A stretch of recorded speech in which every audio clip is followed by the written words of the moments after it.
ان دنوں میں ہمارے برادران وطن کے درمیان خوشی کی لہر ہے، چونکہ وہ اپنے بھگوان شری رام جی کی مندر کا اوپننگ کرنے والے ہیں 22 جنوری کو۔ اس میں ہم مسلمانوں کا کردار کیا ہونا چاہیے اور ہمارے برادران وطن کا کردار کیا ہونا چاہیے، اسی دونوں پہلو پر گفتگو کروں گا انشاءاللہ تعالی۔ حدیث کے اندر آتا ہے الخلق عیال اللہ، کہ ساری کی ساری مخلوق اللہ کا کنبہ ہے۔ اللہ کا کنبہ ساری مخلوق ہے۔ ساری مخلوق کے ساتھ مذہب اسلام نے یہ تعلیم دی ہے کہ ہر مخلوق کے ساتھ اچھا برتاؤ کرو، ہر مخلوق کے ساتھ عمدہ برتاؤ کرو، ہر مخلوق کے ساتھ آپ کا چرتر صاف اور شفاف ہو۔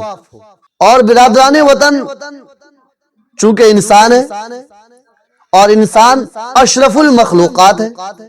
اشرف المخلوقات ہے، تمام مخلوقات میں سب سے اعلیٰ و اولیٰ انسان ہے، اور برادران وطن کے ساتھ بھی ہم سب کو اچھے رویہ سے پیش آنا چاہیے۔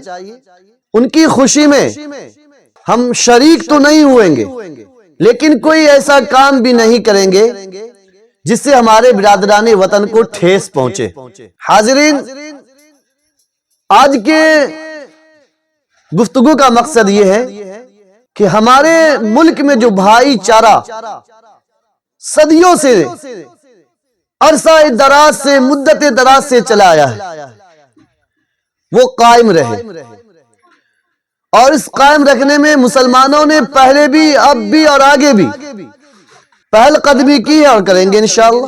اسی لیے آج گفتگو کر رہا ہوں، آپ سے مخاطب بھی ہوں۔ اب تمام سامعین، حاضرین، ناظرین اجمعین سے میری گزارش ہے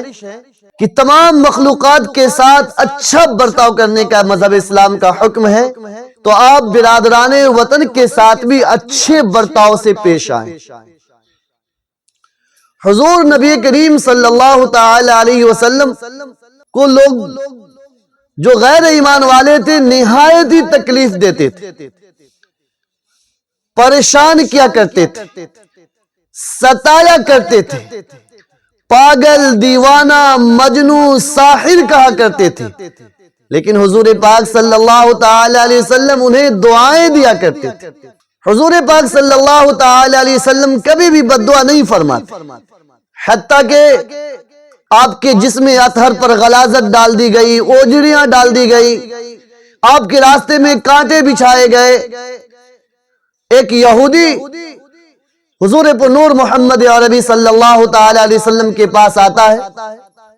اور اپنا قرضہ مطالبہ کرتا ہے۔ حضور پاک نے جو قرضہ لیا تھا وہ وقت متعین کے لیے لیا تھا، وہ وقت نہیں پورا ہوا، وقت نہیں آیا، ٹائم پورا نہیں ہوا، لیکن ٹائم سے پہلے یہودی آتا ہے، ترش روئی سے پیش آتا ہے، ترش کلامی سے پیش آتا ہے۔ حضور پاک صلی اللہ تعالی علیہ وسلم کو کہتا ہے تمہارے خاندان میں ایسی نادہندگی چلی آ رہی ہے کہ لے کر واپس نہیں کرتے ہیں۔ عمر فاروق رضی اللہ تعالی عنہ موجود تھے، کہنے لگے کہ اگر مجھے حضور پاک صلی اللہ تعالی علیہ وسلم کی بے ادبی کا خوف اور اندیشہ نہ ہوتا تو ابھی میں تیری گردن مار دیتا، لیکن حضور کے ادب کا مجھے خیال ہے، حضور کا احترام ہے، اس لیے میں تجھے چھوڑ رہا ہوں۔ اللہ کے نبی صلی اللہ تعالی علیہ وسلم نے فرمایا کہ عمر فاروق، ترش کلامی اور بد کلامی سے پیش نہ آ کر اس سے بہتر ہے کہ اس کا قرضہ تم ادا کر دو۔ عمر فاروق اس یہودی کو لے کر چلے۔ اللہ کے نبی صلی اللہ تعالی علیہ وسلم نے فرمایا کہ تم نے جو اس کے ساتھ ترش کلامی کی ہے، سخت کلامی کی ہے، اس کے عوض میں کچھ زیادہ دے دینا، جتنا اس کا ہے اس سے کچھ زیادہ دے دینا۔ وہ یہودی پلٹ گیا اور حضور پاک صلی اللہ تعالی علیہ وسلم سے آ کر عرض کرنے لگا کہ پیارے آقا، میں نے تورات کے اندر جتنی نشانیاں پڑھی تھی آخری نبی کی، وہ سب میرے سامنے آیا اور بیان ہو چکا تھا، صرف ایک نشانی باقی تھی کہ حضور جو آخری نبی ہوں گے ان کے ساتھ لوگ سختی سے پیش آئیں گے، بد کلامی سے پیش آئیں گے، بد مزاجی سے پیش آئیں گے، ترش روئی سے پیش آئیں گے، اور آخری نبی ان کے ساتھ نرمی کے ساتھ پیش آئیں گے، بردباری کے ساتھ پیش آئیں گے، حلیم الطبع وہ نبی ہوں گے۔ اے اللہ کے نبی، آج وہ بھی نشانیاں میرے سامنے آیاں بیاں ہو گئی ہیں، میں کلمہ پڑھ کر مشرف با اسلام ہونا چاہتا ہوں۔ اس حدیث کے بیان کرنے کا مقصد یہ ہے، نچوڑ یہ ہے، ہمارے طرف سے کوئی ایسا رویہ جو ہمارے برادران وطن کو ٹھیس پہنچائے ہرگز نہ ہو۔ وہ رام نگری پر خوشی کا اظہار کریں، کچھ لوگ پیدل مارچ کر رہے ہیں، کچھ لوگ جا رہے ہیں، کچھ لوگ سواری سے جا رہے ہیں، وہ خوشی کا اظہار کر رہے ہیں، انہیں مبارک ہو۔ رہ گئی بات کچھ لوگ مسلمان بھائیوں کو کہ وہ بابری مسجد کی زمین تھی، جب کورٹ نے ان کے حوالے کر دیا، ہندوستان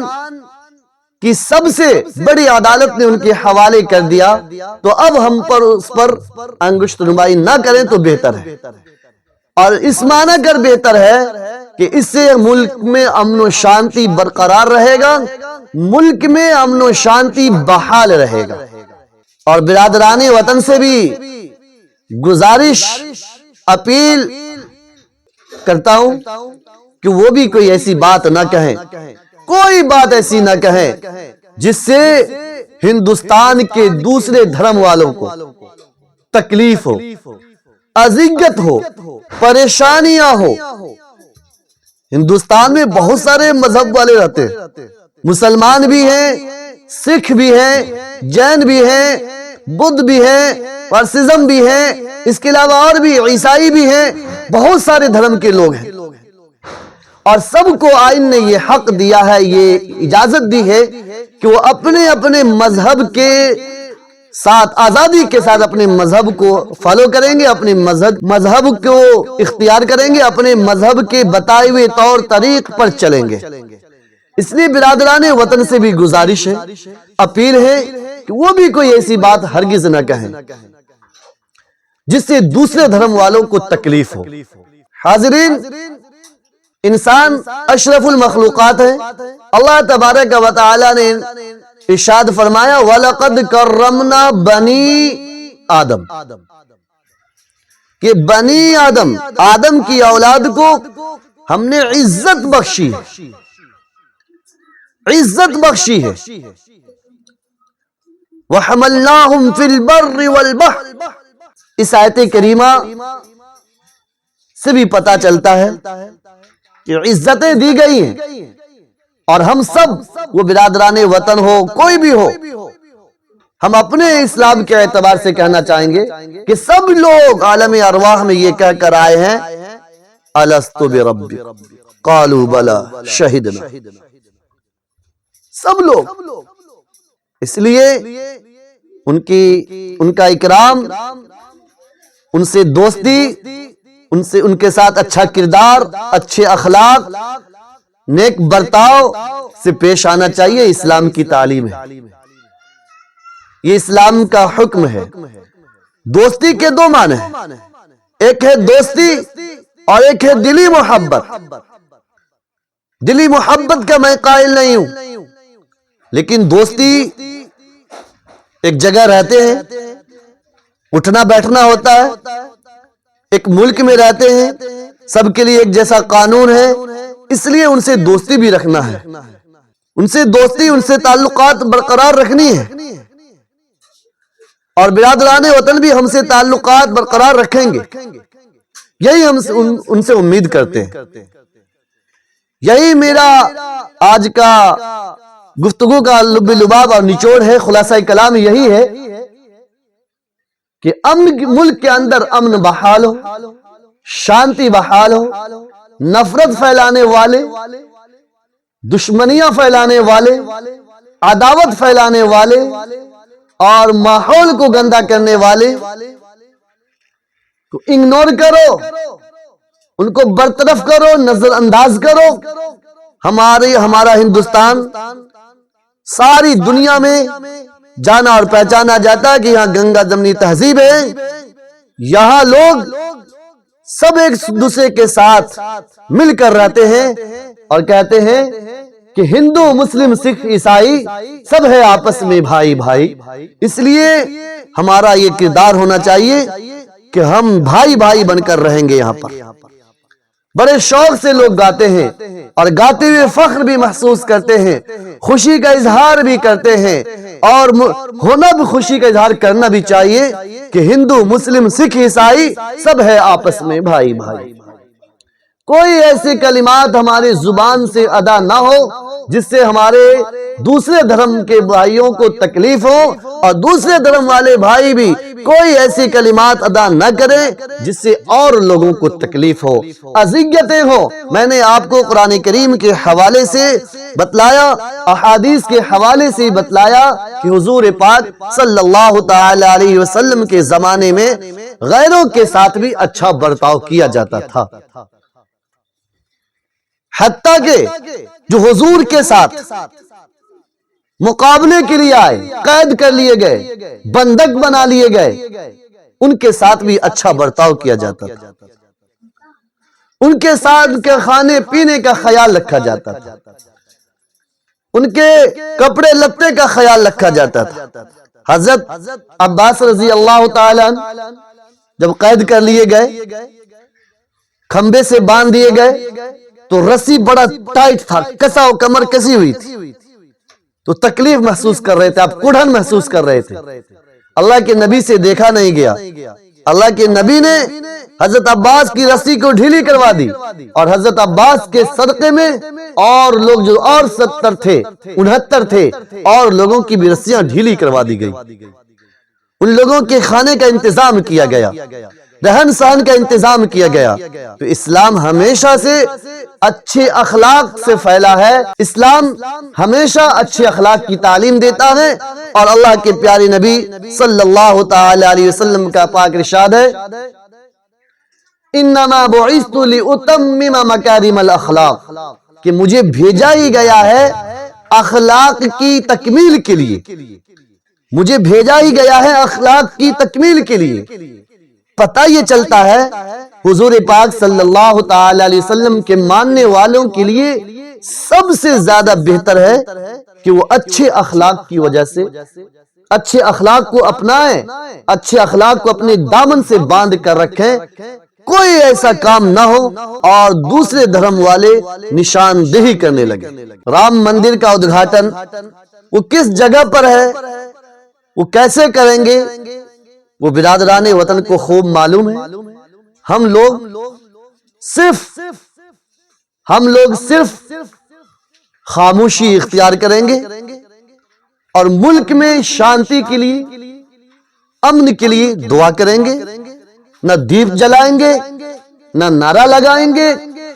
کوئی ایسا کام نہیں کریں گے, روڑا بھی نہیں بنیں گے, شریک بھی نہیں ہوئیں گے. ہمارے پاس تواریخ میں بہت ساری باتیں مذکور ہیں.